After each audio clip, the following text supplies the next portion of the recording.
to Revelation chapter 17. Revelation chapter 17. That's where we're going to be here. This evening. Spend a few moments reviewing as we normally do, and we'll get into chapter 17 here tonight. The book of Revelation, as we've been stating throughout our study, the theme or the message of the book is about victory in the Lamb. We've been citing our key verse each time. We're actually going to get to where it occurs in the book here later on in chapter 17 tonight, where it says, "These will make war with the Lamb, and the Lamb will overcome them. For he is Lord of lords and King of kings, and those who are with him are called, chosen, and faithful." And again, we'll look at that more in its context of the book later on as we get into chapter 17. But that's the main point, is that ultimately the Lamb is going to be victorious. We've divided the book down into two major sections. Section 1 is chapters 1 through 11, and that's the conflict on earth. So John's focusing early on in the writing about the conflict that the Christians are having with, and if our date be correct, be the Roman Empire. The second half is about the conflict between the Lamb and the dragon, and the fact that the Lamb will be victorious over the dragon, but the dragon makes conflict with the Lamb in a number of ways, and he's using the beast, or the Roman Empire, to oppress God's people. So that's what this latter half of the book is dealing with. We'll go through our rules, and then we'll quickly review the second half to catch us up to where we are in 17. Our rules that we've been reminding ourselves of: we need to remember the book was written to encourage the people of John's day. Remember, it's largely symbolic. Remember that John heavily used Old Testament terminology, that we don't need to press the details of the symbolism, that we need to interpret the book in light of clear biblical passages, and that we need to visualize or picture the visions in our mind. We're ready for chapter 17, as we mentioned. Chapter 17, I would simply title The Great Harlot. That's what this chapter is about, this harlot on the scarlet beast. We'll get to what all is said here about the woman and the harlot and the beast in a moment. But let's again just quickly sort of review through 12 through 17 to where we are in the book. Going back to chapter 12 again, as we've been doing, in each section, sort of catching up to where we are in that section. This section, the second half of the book, began in chapter 12 with the woman, the male child, and the dragon. And when the woman was to give birth to the male child, the dragon tried to kill the child, but he was unsuccessful. The woman then fled into the wilderness, chapter 12, verse 6. The male child, verse 5, was caught up to God and his throne. And then verse 7, the dragon tried to then make war in heaven. He was unsuccessful with that. He was cast down to earth. So verse 13, beginning of chapter 12, he turns his attention to the woman. Verse 17, he was enraged with the woman, and he went to make war with the rest of her offspring who keep the commandments of God and have the testimony of Jesus Christ. Then, chapter 13, the dragon stood on the sand of the sea. Your translation may say I. That's a textual variation. I think the indication is it's the dragon that stands on the sand of the sea, and out of the sea comes a beast. That beast, chapter 13, we're going to come back to tonight in chapter 17. I'll give evidence of that in a minute. But in chapter 13, we're introduced to a beast, and in chapter 13, we said the beast of the sea. The first beast represents who? It likely represents the Roman Empire, I think particularly under the reign of Domitian. Then in verse 11, we're introduced to the beast of the earth. The beast of the earth perhaps is the Roman concilia that's job was to enforce emperor worship. As the second beast, the beast of the earth, was trying to pull attention to the first beast. Those that served the first beast received their mark on his mark on their right hands or on their foreheads, and his number was the number 666. That number is not some representative of Evil and Satan, if you go to the store and you leave and your total is $6.66, as we said, it doesn't mean you're cursed. The number simply it represents to the Jews' doom, as 6 falls short of the perfect 7. And 666 represents doom upon doom. This beast is eventually what? Going to fail or be defeated and fall. Chapter 14 then, the Lamb stands on Mount Zion with 144,000. We said the 144,000 from chapter 7 likely represents all of God's people on earth at a given time. Although serving God faithfully, chapter 7, they've now endured, and where are they going to be chapter 14 if they hold fast and endure to the end? They're going to be on Mount Zion or in the heavenly Jerusalem. They're going to be in heaven with Christ. As opposed to having the mark of the beast, verse 1, they have the Father's name on their foreheads.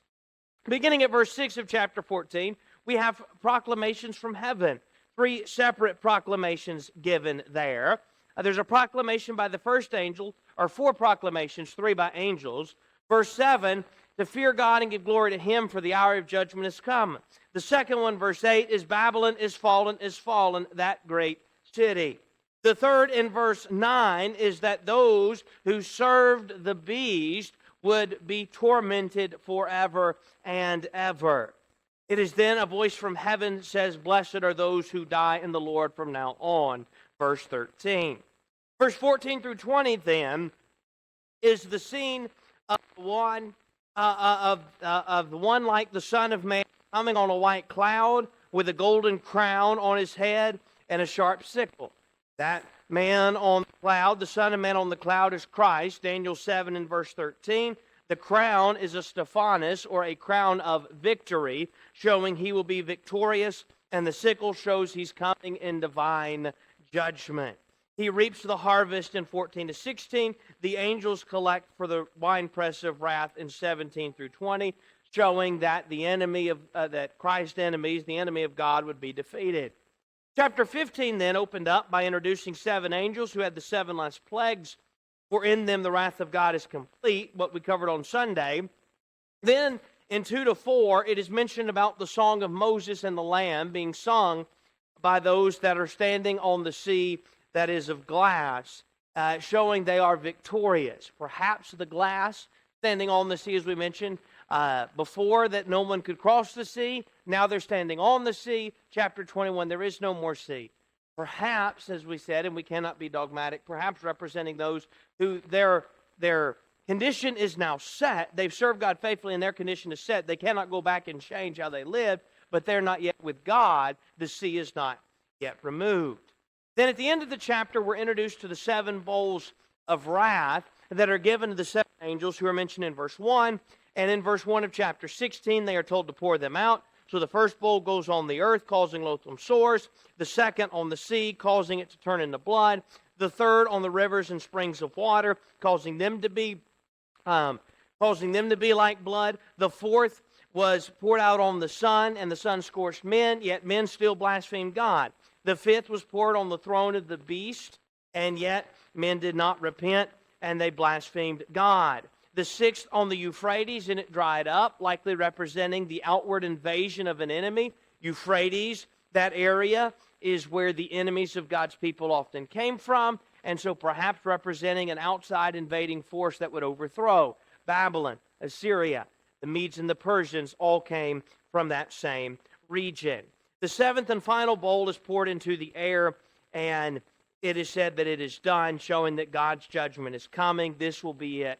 The beast will fall, though that doesn't happen, and the harlot does not fall for a couple of more chapters in the scene. We're getting the picture that it is going to happen. We did mention, and I'll mention again briefly, verse 16, when the bowl is poured on the Euphrates and it dries up, that they gather at a place called Armageddon. Armageddon simply means hill of Megiddo. It was a place of many decisive battles in the history of Israel. It is not some literal battle that will take place, but representative of where the final stand of Rome is going to be. Not actually at Megiddo, but this is going to be the decisive, deciding battle. They will fall. We're ready for 17 now, the great harlot. The great harlot is first mentioned briefly in verse 1, which is also our key verse. One of the seven angels that had the seven bowls came and talked with me, saying to me, "Come, I will show you the judgment on the great harlot who sits on many waters." We're going to cover 1 to 6 real quick, and then we're going to come back and sort of hit on what these things are, but we're going to go ahead and read 1 to 6 and break that down. Verse 1 beginning, "Then one of the seven angels who had the seven bowls came and talked with me, saying to me, 'Come, I will show you the judgment of the great harlot who sits on many waters, with whom the kings of the earth committed fornication, and the inhabitants of the earth were made drunk with the wine of her fornication.' So he carried me away in the spirit into the wilderness, and I saw a woman sitting on a scarlet beast, which was full of names of blasphemy, having 7 heads and 10 horns. The woman was arrayed in purple and scarlet, and adorned with gold and precious stones and pearls, having in her hand a golden cup, full of abominations and the filthiness of her fornication. And on her forehead a name was written, Mystery, Babylon the Great, the mother of harlots and of the abominations of the earth. I saw the woman drunk with the blood of the saints and with the blood of the martyrs of Jesus. And when I saw her, I marveled with great amazement." We'll talk about what all of these things symbolize. We'll deal with the harlot. But unlike a lot of other chapters, what does John get at the end of this chapter? He gets a little bit of an explanation as to what things mean. At the end of chapter 17, here's what this part of the beast represents. Here's what this represents. Now, that said, I agree with, I think it was Homer Haley that said, this may be, particularly the end of the chapter, perhaps maybe the most difficult section in all the book of Revelation, exactly what some of these things mean. But we do get a little bit of insight into what they mean in 7 through 18. So we'll cover most of that when we get to verse 7 in a minute. But right now, we're just getting a picture of who the harlot is early on in the description of her. But first in verse 1, one of the seven angels shows John the judgment of the great harlot. He says in 1a, "To come and I will show you the judgment of the great harlot." It is then in 1b through verse 6 that there's the description of the harlot. So, and we've got more than this in our outline I'll get to in a minute. I couldn't fit it all on the slide. We're told in 1b she sits on many waters. Now, we'll come down to later on in the chapter what those many waters are, in verse 15. But verse 2 says, "She committed fornication with the kings and the inhabitants of the earth." Again, as we've dealt with some of the things here in Revelation, we are not dealing with the literal sin of fornication, though maybe some were guilty of that, but rather they played the spiritual part.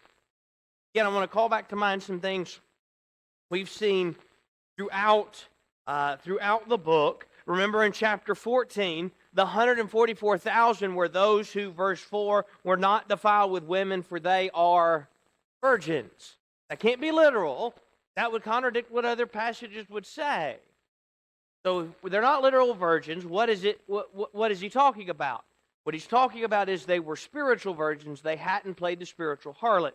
See, chapter 2 has another reference of that, when in chapter 2, in verses 18 through 29, Thyatira was rebuked for being tolerant, and part of it was they accepted Jezebel, who called herself a prophetess, and she taught. They allowed her to teach and seduce my servants to commit sexual immorality. I think, again, that's not literal immorality, but the spiritual immorality of they were going out and saying Caesar is Lord, acting as if that was okay. So this one with whom the kings of the earth committed fornication and the inhabitants of the earth were drunk with the wine of her fornication, I think is representative of the fact that they were serving the emperor, the Roman emperor, and they were giving in to spiritual harlotry. But there is a question that we have to answer before we can go any further, and that is, who is this harlot? There are a number of views concerning who the harlot is. Some believe the harlot is papal Rome. After you've got the rise of Roman Catholicism, and then it's representative of papal Rome when that happens. That doesn't fit with the book. Why? According to chapter 1, verse 1 and verse 3, these are things that must what? Shortly take place. That wasn't something that was really taking place imminently. It doesn't fit the criteria. Another view is Jerusalem. Now, let me say this about Jerusalem. You'll feel more that it's Jerusalem if you take what? The early date where Jerusalem hasn't fallen yet. With the late date as we're interpreting the book in light of, Jerusalem's been 25 or so years now, give or take. But I want to notice something in particular, and I think this is strong evidence of, and we didn't cite this necessarily as part of our evidence early on, but I think this is strong evidence, internal evidence for the late date over the early date, and that is verse 18. And the woman whom you saw is that great city which reigns over what? The kings of the earth. At what point? Forget at this point. Forget whether we're dealing with 65 or 95. Forget 65 AD with the earlier date, before Jerusalem falls. At what point in the history of Israel were they ever exercising dominion or reigning over the kings of the earth? At what point was Israel ever the world empire? Never. They weren't. They were never that kind of power. They don't seem to fit with the criteria again.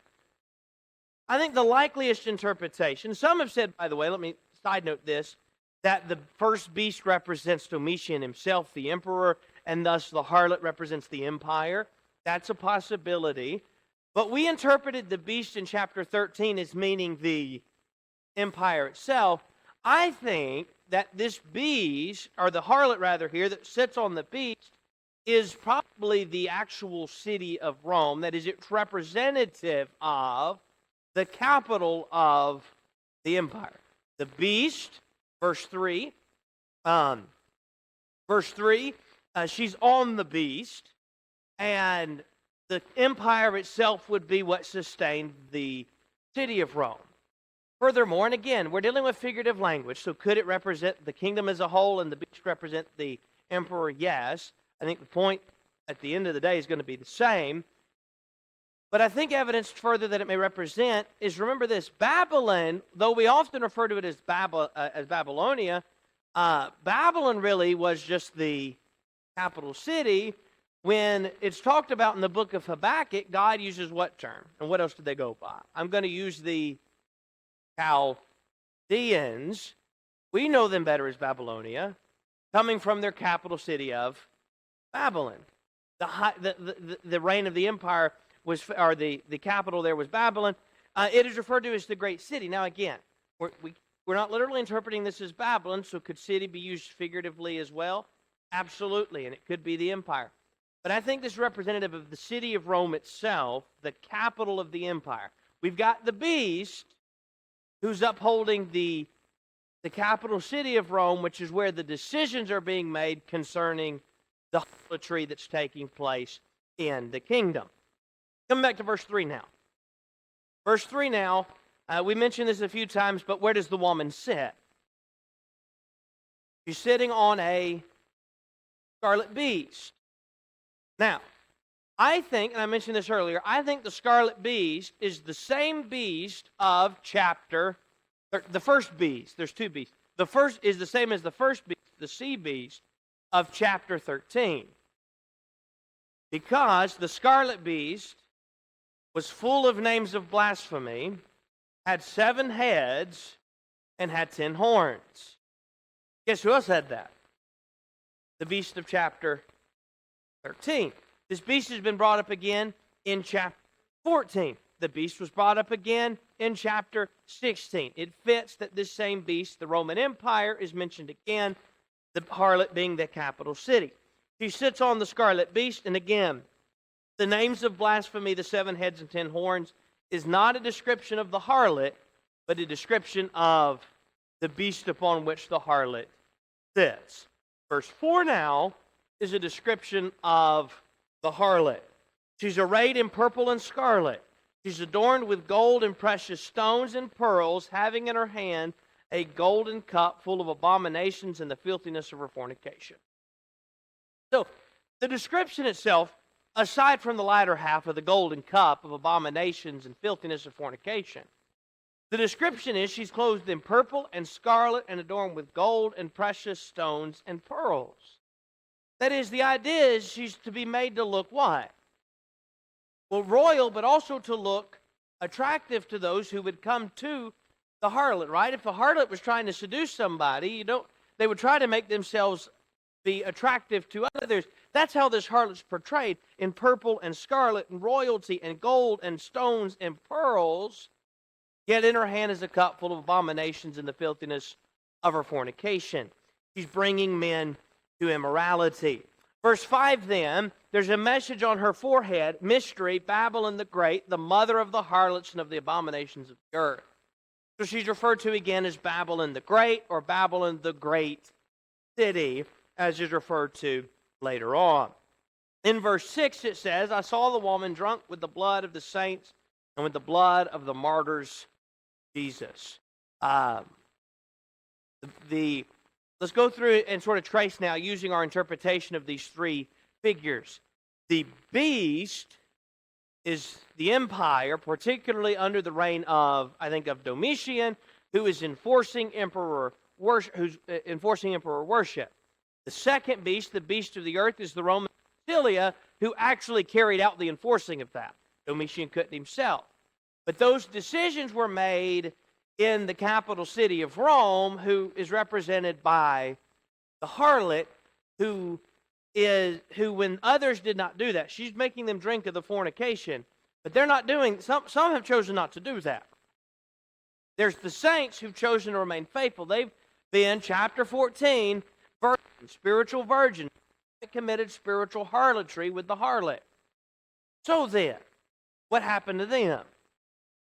They were killed. Enough so that the figure of verse 6 is so many are filled that she's drunk with the blood of the saints and the martyrs of Jesus.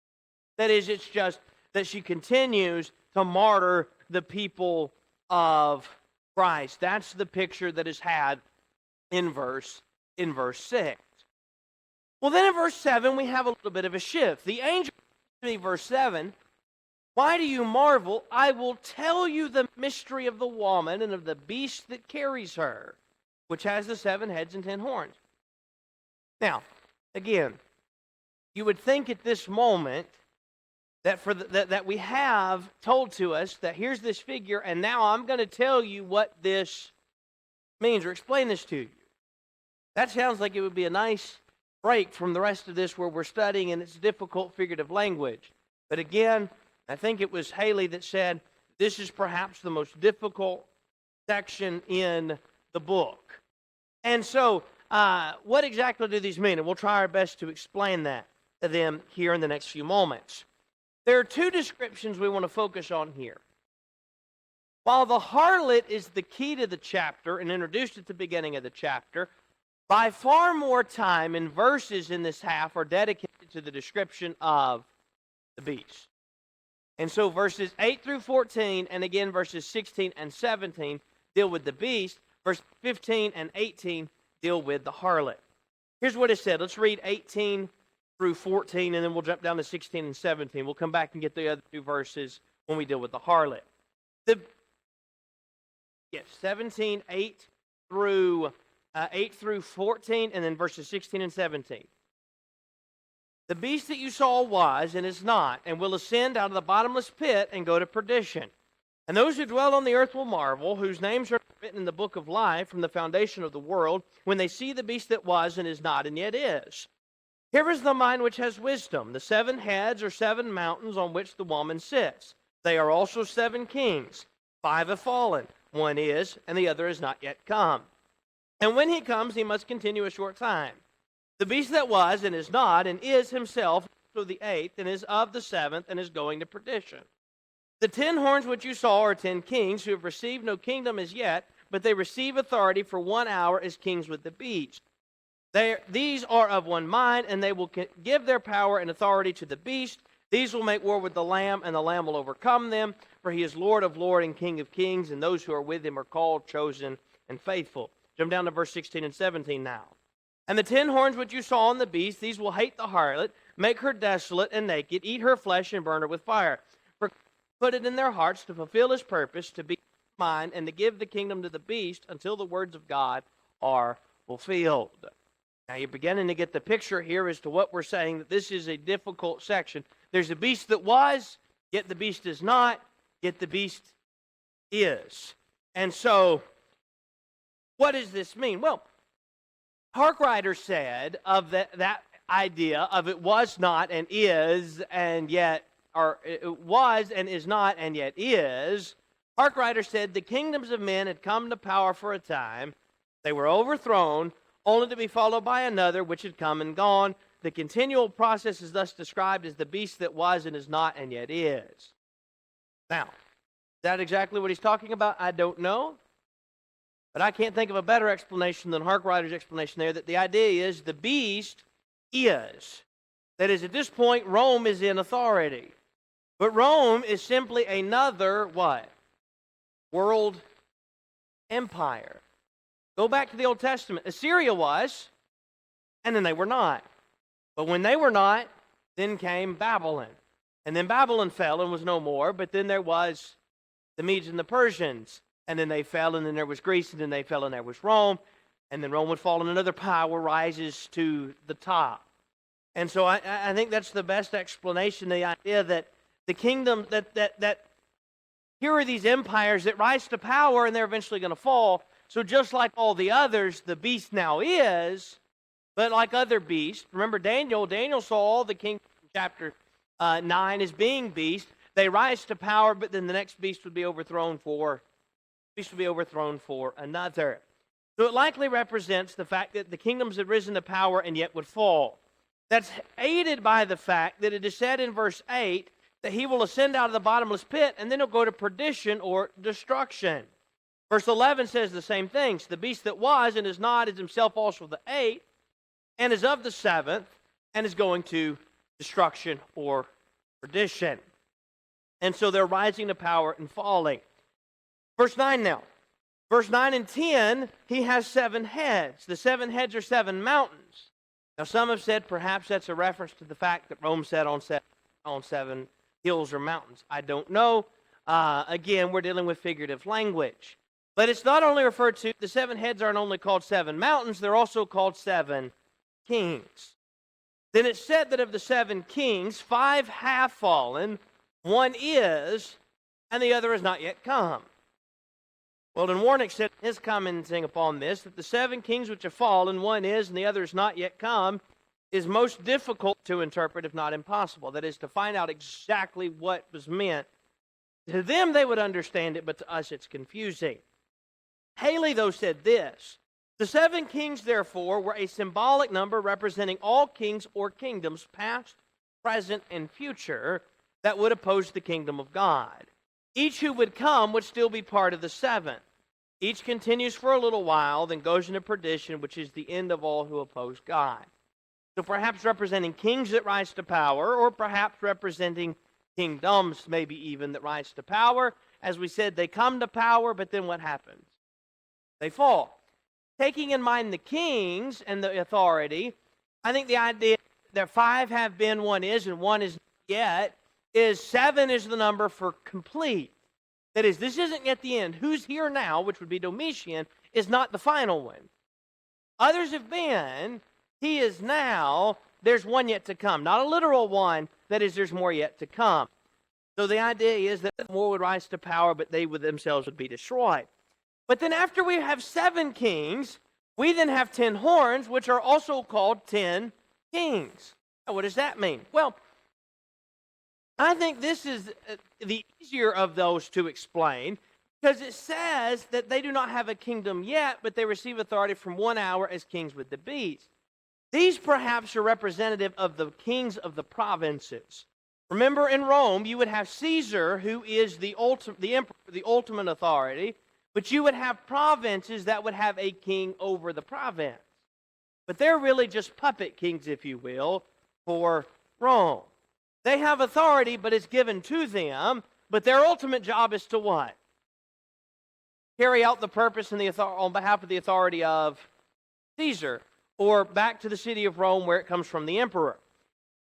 These would serve under the rule of the beast. These, verse 14, will make war with the Lamb. Just like the beast is making war with the Lamb, so too are these puppet kings making war with the Lamb. But just like with Caesar himself, just like with the empire himself, the Lamb, verse 14, will overcome them. These, verse 16 and 17, hate the harlot and devour her. According to history, the kings of the provinces, these puppet kings, if you will, ultimately got tired of Rome and turned on Rome. And that was part of what led to their demise. Perhaps that's the representative there of them turning on the harlot. Get 15 and 18 real quick. Then he said to me, the waters which you saw where the harlot sits are peoples, multitudes, nations, and tongues. So that helps us in our use of the sea throughout, or the waters throughout. We've said before that a lot of the time the sea is used, like the beast of the sea, represents the mass of the sea. We've cited that that's how it's used at times in the Old Testament. That's how it's used here, verse 15. And I think the idea is the harlot or Rome, the city of Rome, and the people sort of flock to it and submit to Rome. It's not just the world empire. People find or come to Rome and are enjoying being part of Rome. Verse 18, the woman you saw is the great city which reigns over the kings of the earth. So again, she's representative of the great city itself. I think the city of Rome. And she's fed by the peoples, verse 15. But she's upheld by who? Or on who? The beast. So the city of Rome is upheld. The harlot is upheld by the empire. And she has her authority. But again, going back, here's the main key. The beast is going to make war with the lamb. The beast, puppets of the beast. The beast himself is a puppet of who? Of chapter 12 of the dragon. The beast himself is a puppet of the dragon. The beast himself has his own puppets, if you will. And what are all of they do? What are all they doing? Making war with the lamb, but the lamb is going to overcome them, defeat them. Lord willing, Sunday morning we're going to get to chapter 18. Guess what happens in chapter 18? Babylon, the harlot, is going to fall over the next few chapters. And so we're introduced to the harlot here in 17 on the beast, but it's not. We're going to get to her, Lord willing, Sunday falling in chapter 18.